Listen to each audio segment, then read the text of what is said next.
네, 그럼 발표 시작하겠습니다. 오늘 제가 발표할 논문은 Exploring the Synchronicity of Slow Memory File System with EGIO라는 논문으로 유로6 24년도에 발표된 논문입니다.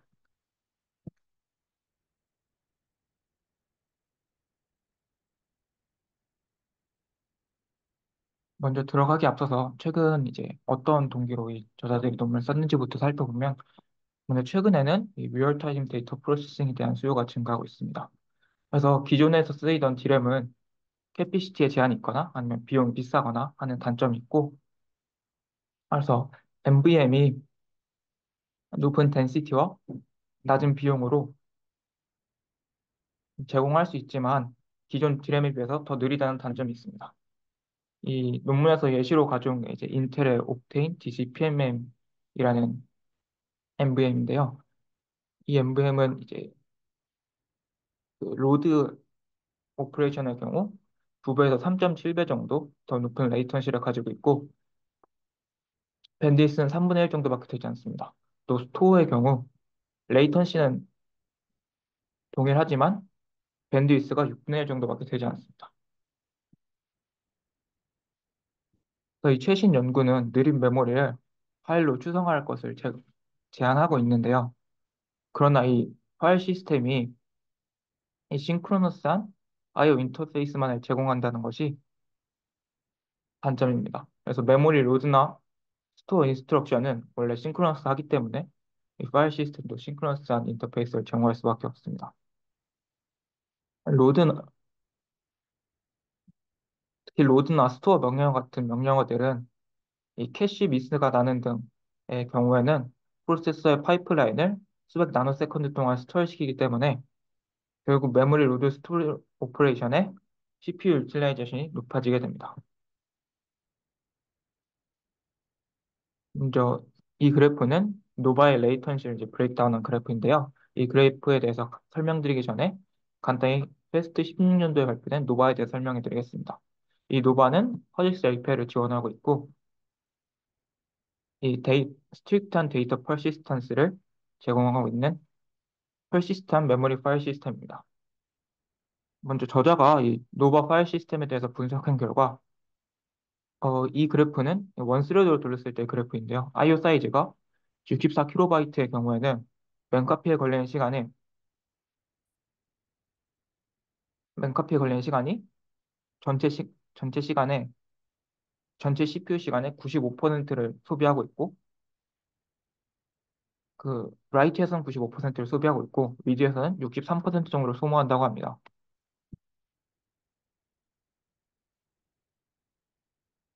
그 다음으로 볼 게 이제 온칩 DMA 엔진인데요. 현재 최신의 많은 프로세서들은 메모리 무브먼트 오퍼레이션을 오프로딩하기 위한 온칩 DMA 엔진을 이미 포함해서 출시를 하고 있습니다. 그래서 여기 논문에서 예시로 인텔의 IO 엑셀레이션 테크놀로지하고 인텔의 데이터 스트리밍 엑셀레이터를 예시로 들고 있는데요. 이 두 칩 모두, 이 두 칩, 온칩 DMA 엔진 모두 멀티플 채널을 가지고 있고 배치 서브미션을 제공하고 있습니다. 그래서 이 온칩 DMA 엔진이 일어나는 과정을 살펴보겠습니다. 먼저 CPU 코어가 DMA 엔진에 필요한 DMA 디스크립터를 준비합니다. 근데 이 DMA 디스크립터에는 메타데이터가 들어가는데 이 메타데이터는 소스나 데스티네이션 메모리 어드레스와 이 그 DMAR 사이즈를 가지고 있습니다. 그 후 CPU 코어는 DMA 디스크립터를 하드웨어에 큐해 놓고 DMA 엔진이 DMA 리퀘스트를 끝낸 후에 DMA 엔진은 컴플리션 버퍼를 이 DMA 디스크립터를 가리키도록 업데이트합니다.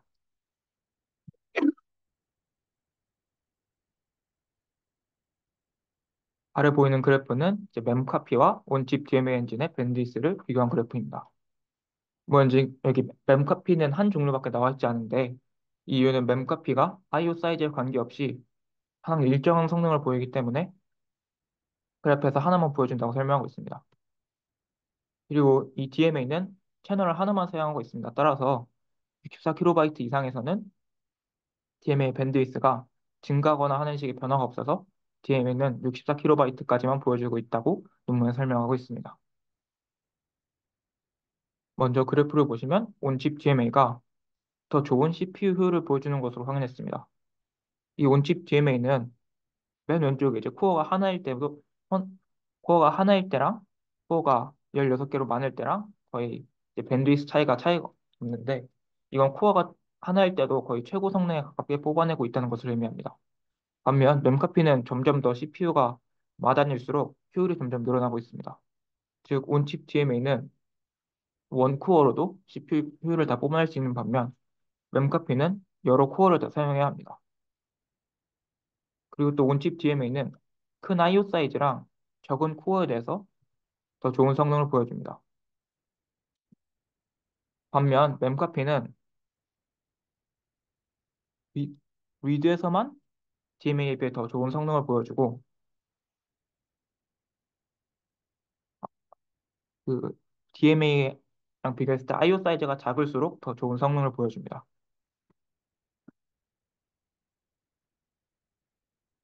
그 다음에 알아볼 점은 이제 Lightweight User Space Thread, 줄여서 USRED인데요. 이 뭐 네트워킹이나 스토리지 기술 발전으로 마이크로초 단위로 코어를 스케줄링 할 필요성이 증가하고 있고 이 유스레드는 전적으로 유저 스페이스에서 구현되기 때문에 커널과 상호작용하면서 컨텍스트 스위치를 할 필요가 없어서 굉장히 효율적인 것으로 알려져 있습니다. 이제 어싱크로너스 IO의 경우는 싱크로너스 IO에 비해서 CPU를 더 효율적으로 사용할 수 있고 메모리 오퍼레이션을 DMA 엔진에 오프로딩 하는 것도 IO를 패러하게 만들어줄 수 있습니다. 그래서 앞에서 말한 문제점을 보완하기 위해 만들어진 EGIO의 디자인은 다음과 같습니다. 먼저 여기 그 주황색 1, 2, 3, 4, 5번을 따라가면서 설명드리겠습니다. 이 주황색 1번은 어플리케이션이 이제 어시크로너스한 IO를 발생시키면 이 스케줄링 런타임에서 이를 가로채는 부분입니다. 그리고 2번은 이 가로챈 IO를 런타임이 시스코를 부르는 과정이고 세 번째로 이제 파일 시스템이 이를 처리하고 DMA 엔진에 메모리 커피를 오프로딩하고 리턴합니다. 이 스케줄링 런타임은 4번에서 이제 컴플리션 버프에 계속 그 폴링을 하면서 시스콜이 완료된 이 유저 스레드를 찾고 이 5번은 이제 이 시스콜이 완료된 유저 스레드를 찾아서 그 유저 스레드로 컨텍스트 스위치를 하는 부분입니다. 이 파란색 4번과 5번을 보시면 아까 주황색 3번 이후에 이 채널 매니저 그 이지 IO가 하는 걸 나타낸 건데요.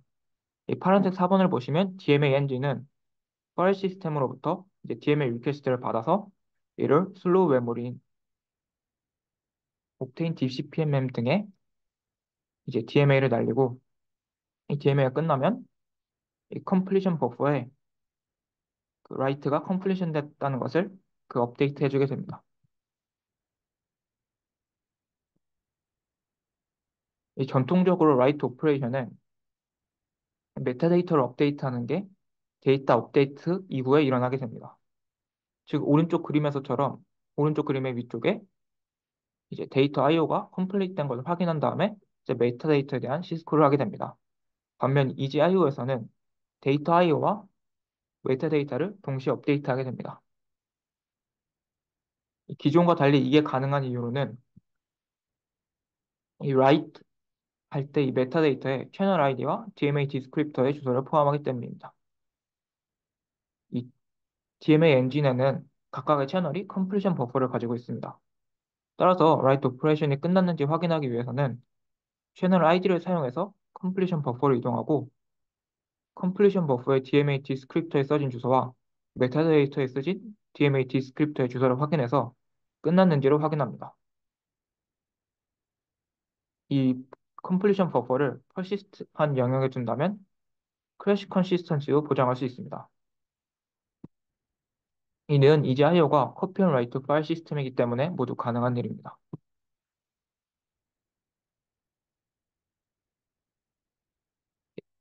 실제 애플리케이션은 다양한 성능 목표를 가지고 있는데 이 중 레이턴시에 민감한 앱들을 L 앱이라고 하고 밴드위스에 민감한 앱들을 B 앱이라고 하겠습니다.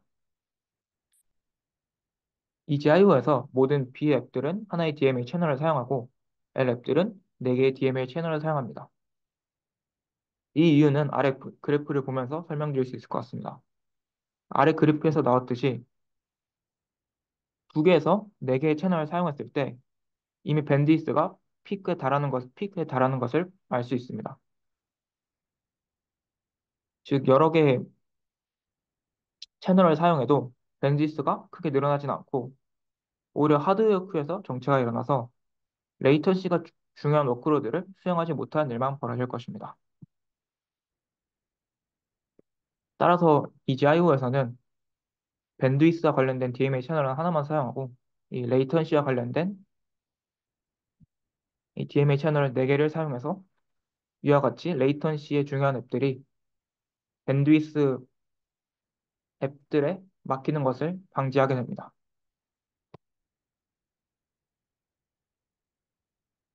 따라서 EGIO는 DMA 채널의 작업 시간을 제어해서 밴드위스 앱들의 밴드위스 소비를 관리하고 또 이 밴드위스 앱이 너무 많은 밴드위스를 차지하지 않도록 밴드위스 앱들의 DMA 채널을 파인 그레인한 단위로 관리하게 되고 이 중간에 일시 정지하는 과정도 거치게 됩니다. 즉, 한 어플리케이션이 일정 스레스홀드 이상의 밴드위스를 이미 사용했다면 다음 웹포까지는 그 채널을 멈춰주는 식으로 작동합니다. 마지막으로 EGIO의 채널 매니저는 이 셀렉티브 오프로딩이라는 것을 사용합니다. 셀렉티브 오프로딩은 간단히 말해서 DMA 엔진과 mem카피 중 더 실용적인 것을 고르는 방법입니다. 이 오른쪽 아래에 있는 그래프는 아까 처음에 보여드렸던 그래프인데요. 이 오른쪽 그래프의 라이스를 보시면 4kB보다 작은 IO는 항상 멤카피가 더 효율적이기 때문에 4kB보다 작은 라이트에 대해서는 항상 멤카피를 사용합니다. 또 리드에 대해서는 DMA 엔진이 CPU는 효율적으로 사용한다는 장점이 있지만 퍼포먼스 측면에서는 더 낮기 때문에 이 4kB보다 작은 IO 사이즈랑 이 채널 QD가 2 이하인 채널이 없을 때는 멤카피를 사용합니다.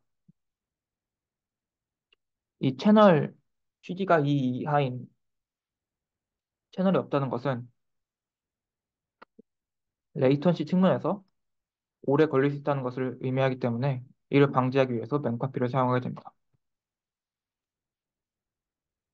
먼저 이벨루에이션에 앞서서 EGIO를 구현한 임플레멘테이션에 대해서 간단히 말씀드리면 먼저 파일 시스템으로는 현재 존재하는 파일 시스템 중에 노바에 EGIO를 적용했습니다. 노바는 파일 메타데이터를 로그 스트럭처로 저장하는 구조를 가지고 있고 커피 앤 라이트 메커니즘을 사용하고 있습니다. 노바의 리드 라이트 코드 패스를 바꿔서 이 채널 매니저를 사용할 수 있도록 했고 이제 유저 스레드 스케줄링은 칼라디안을 사용했습니다. 이 칼라디안은 워크 스틸링을 지원하는 코어 스케줄링 프레임워크입니다. 이 칼라디안이 싱크로너스한 시스터를 인터셉트할 수 있도록 수정하고 DMA의 컨버션을 지속적으로 폴링할 수 있도록 수정했습니다. 이제 이벨리에이션 셋업에 대해 알아보겠습니다. 이벨리에이션을 사용한 CPU로는 인텔의 제온 골드 GPU를 사용했고 총 36개의 피지컬 코어를 가지고 있습니다. 192GB의 DDR4 DRAM을 사용했고 CPU가 8개의 하이 OAT 채널을 가지고 있는데 이 하이 OAT 채널이 아까 말씀드린 DMA 엔진의 채널입니다. 그 6개의 인텔 옵테인 DCPMM을 사용했습니다. 맞아, 우분투 18.04 커널 버전 5.13을 사용했고 비교 대조군으로는 노바와 오딘 FS가 있습니다. 오딘 FS는 디스어그레이티드 엠블렘에 위한 파일 시스템으로 이 오딘 FS 역시 노바를 기준으로 설계되었습니다. 먼저 첫 번째 이벨리에이션에서 소개드릴 것은 원스레드만 사용했을 때의 레이턴시 브레이크다운입니다. 원스레드만 사용했을 때 EGIO가 리드나 라이트 모두 IO 사이즈에 관계없이 가장 낮은 레이턴시를 가지고 있음을 확인할 수 있습니다. 특히 IO 사이즈가 커질수록 더 레이턴시 감소폭이 커지는 것을 확인할 수 있습니다. 이 64kB 기준으로 노바와 비교했을 때 41% 감소한 레이턴시를 가지고 있습니다.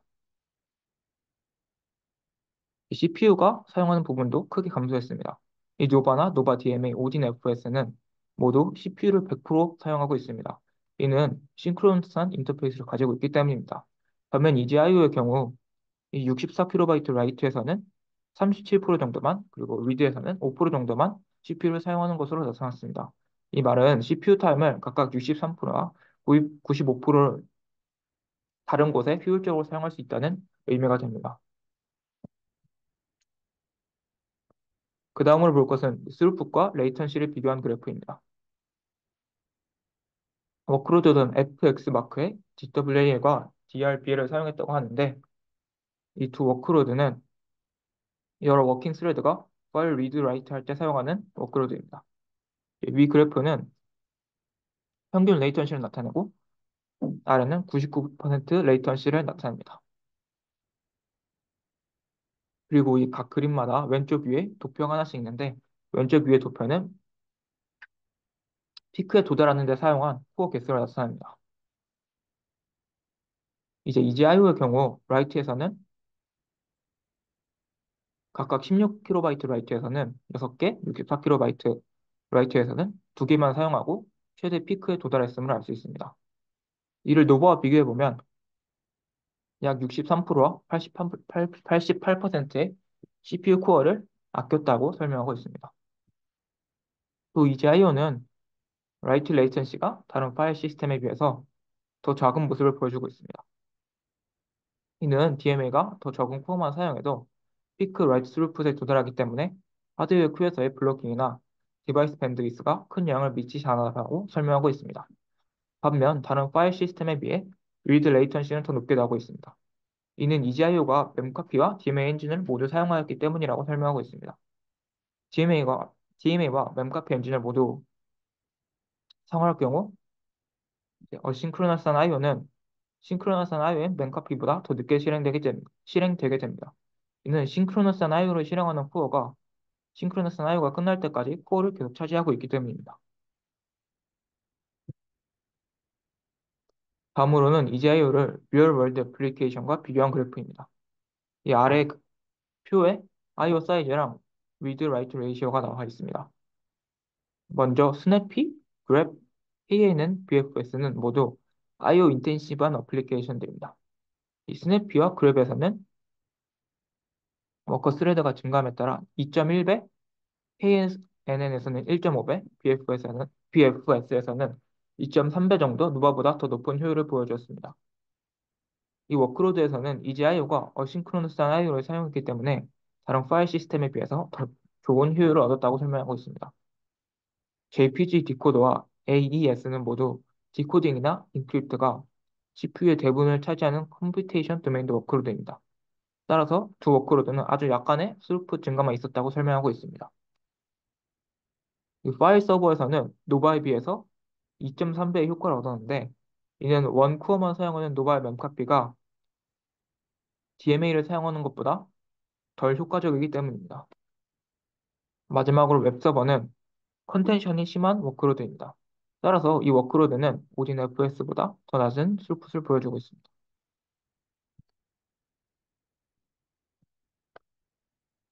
마지막으로 볼 것은 이제 밴드위스 스로틀링에 관한 부분인데요.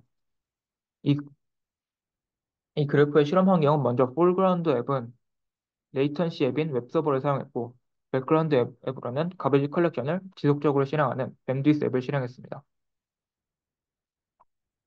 이 노 스로틀링과 CPU 스로틀링을 스로틀링을 하지 않거나 아니면 CPU의 성능을 제한하는 부분인데요.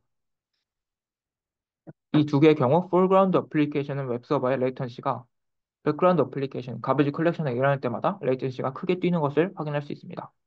반면 DMA의 성능을 제한하는 DMA 스로틀링을 했을 때는 레이턴시가 크게 뛰지 않는 것을 확인할 수 있습니다.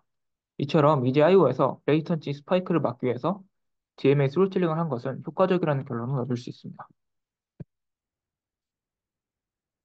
이번 논문에서 EGIO는 어싱크로너스한 IO와 뉴스레드를 사용하여 MVM에서 퍼포먼스를 더 높였습니다. GIO는 더 낮은 라이트 레이턴시와 더 높은 스루풋을 더 적은 코어먼을 사용해서 이뤄냈고, 반면 리드 오퍼레이션에 대해서 더 높은 레이턴시를 가진다는 단점을 보여주었습니다. 이상으로 제 발표를 마치겠습니다. 감사합니다.